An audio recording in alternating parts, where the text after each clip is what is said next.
Baik, assalamualaikum warahmatullahi wabarakatuh. Kami dari kelompok 8 di sini akan mempresentasikan pemrograman berorientasi. Perkenalkan, nama saya Cahaya Lokathana dengan NIM 18. Saya Cahyo Bagaskoro dengan NIM 26. Perkenalkan, nama saya Jasur Ramadan Rain dengan NIM 32. Selanjutnya akan dijelaskan oleh Cahya Aulia di bagian pertamanya. Baik, di sini saya akan menjelaskan program kami yang bertema koruptor. Jadi di setiap objek koruptor itu memiliki nama, jabatan atau posisi yang dimiliki, dan uang haram atau total uang hasil koruptor. Ini kami menggunakan def korupsi atau fungsinya. Kemudian random random ini digunakan untuk menghasilkan jumlah uang korupsi secara acak antara 100 juta hingga 5 miliar. Jadi kita di sini tulis angka 100 juta dan 5 miliar. Kemudian uang hasil korupsi ini ditambahkan ke atribut uang haram. Setelah itu kita ketik print, save nama, save jabatan, dan menggelapkan jumlah uang. Jadi program ini langsung mencetak laporan bahwa koruptor telah berhasil menggelapkan uang sejumlah tertentu. Jadi sekian dari saya, selanjutnya akan dijelaskan oleh Jason. Oke, selanjutnya akan dilanjutkan oleh saya. Di sini ada print, save nama, save jabatan, dan menggelapkan jumlah. Di sini kalian tuh bisa dapat angka yang random atau generate sendiri antara 100 juta sampai 5M. Selanjutnya itu ada tampilkan info self itu bakal ngeprint atau menampilkan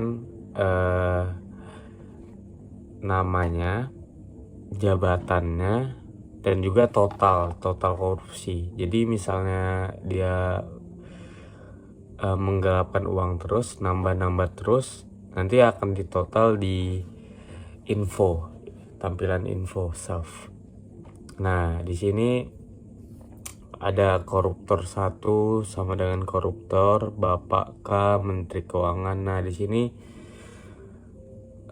mungkin bisa diisi sendiri dengan Bapak siapa, menteri mana. Untuk bagian koruptor titik korupsi ini untuk menampilkan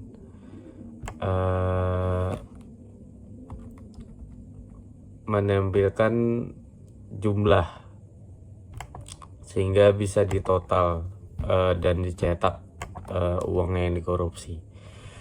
Sedangkan koruptor 1 tampilkan info ini yaitu untuk menampilkan total hasil semua jumlah uang yang dikorupsikan. Sekian. Oke, pada bagian ini saya akan membahas bagaimana kode dijalankan dan hasil yang akan muncul di terminal. Yang pertama yaitu ada proses eksekusi kode saat metode korupsi dan tampilkan info dipanggil. Selanjutnya yaitu ada output bervariasi karena angka acak, sehingga setiap eksekusi bisa menghasilkan jumlah korupsi yang berbeda. Contohnya akan kita run program ini. Nah, di sini nampak bahwa yang ini adalah proses run yang pertama, yaitu Menteri Keuangan menggelapkan uang 1.333.327.977. Ketika kemudian program ini saya jalankan ulang, maka nilai korupsi yang ditampilkan oleh sistem yaitu berubah lagi, angkanya acak. Di sini yaitu 2.555.917.062, yang dimana itu jumlahnya berbeda dari angka yang di atas, dengan kemungkinan angka yang berbeda setiap kali program dijalankan. Jadi kalau kita jalankan lagi programnya, dia angkanya akan berubah lagi berubah lagi random. Nah, di sini berubah lagi. Jika kita jalankan ulang lagi, angkanya bakalan berubah terus seperti itu. Oke, mungkin itu saja yang dapat saya sampaikan. Kurang lebihnya mohon maaf.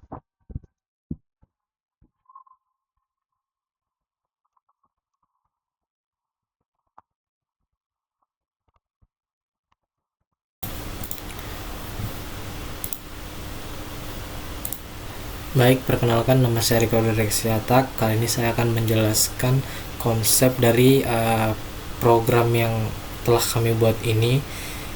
Bagaimana kayak prinsip-prinsip dari programming berorientasi objek ini.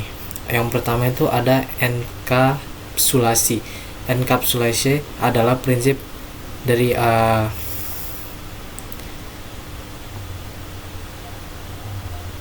program berorientasi objek ini yang bertujuan untuk menyembunyikan data atau atribut dari akses langsung luar kelas dan hanya memperbolehkan akses atau perubahan melalui metode yang disediakan oleh kelas tersebut. Dengan enkapsulasi, data dalam sebuah objek menjadi lebih terlindungi dan interaksi dengan data tersebut hanya bisa dilakukan dengan cara tertentu yang ditentukan oleh pengembang. Contoh dunia nyatanya yang bisa saya berikan itu, bayangkan seorang karyawan bank itu memiliki akses ke brankas yang berisi uang. Namun, karyawannya itu tidak boleh mengambil uang langsung dari brankas. Untuk mengakses uang tersebut, pastinya mereka itu harus melalui prosedur tertentu agar lebih aman gitu kan. Misalnya kita mengisi formulir, meminta izin atasan, ataupun dan lain-lain. Jadi itu konsep dari enkapsulasi dunia nyata. Yang selanjutnya yaitu ada instansiasi. Instansiasi itu merupakan proses pembuatan objek dari sebuah kelas. Kelas dalam programming berorientasi objek ini berfungsi sebagai cetakan atau bisa disebut blueprint untuk membuat objek dengan properti dan perilaku yang serupa. Setelah sebuah kelas terdefinisi, kita dapat membuat berbagai objek berdasarkan kelas tersebut. Nah, contoh yang bisa saya berikan di dunia nyata ini konsepnya itu pabrik mobil. Oke, ini ada pabrik. Pabriknya itu memiliki cetakan untuk membuat mobil dengan spesifikasi tertentu, misalnya dengan warna, mesin, dan tipe yang sudah ditentukan. Oke, dari cetakan tersebut, pabrik dapat memproduksi banyak mobil dengan karakteristik yang serupa, tetapi masing-masing mobil adalah identitas objek yang unik. Jadi itu berbeda-beda gitu, walaupun cetakannya sama, tapi itu berbeda. Oke, yang ketiga itu ada metode dan perilaku. Metode di dalam sini tuh merupakan fungsi yang didefinisikan di dalam kelas dan digunakan oleh objek untuk melakukan tindakan tertentu. Metode ini memungkinkan objek berinteraksi dengan data yang dimiliki dan juga behavior. Behavior itu yang adalah perilaku yang dimiliki oleh sebuah objek yang mencerminkan apa yang bisa dilakukan oleh objek tertentu.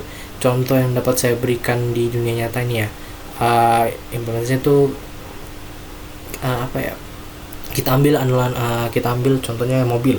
Misalnya nih, mobil punya tombol dan pedal. Tombol-tombol ini tuh mirip dengan metode yang ada dalam fungsi kelas ini. Misalnya tombol lampu itu untuk menyalakan lampu pastinya, dan gas untuk memperlaju mobil pastinya, untuk menjalankan mobil. Dan yang ketiga itu ada pedal rem, pastinya apa? Untuk menghentikan mobil. Kira-kira begitu aja penjelasan yang dapat saya berikan. Jika kurang jelas mohon maaf, kurang lebih seperti itu. Terima kasih. Sekian presentasi dari kelompok kami. Kurang lebih mohon maaf. Assalamualaikum warahmatullahi wabarakatuh.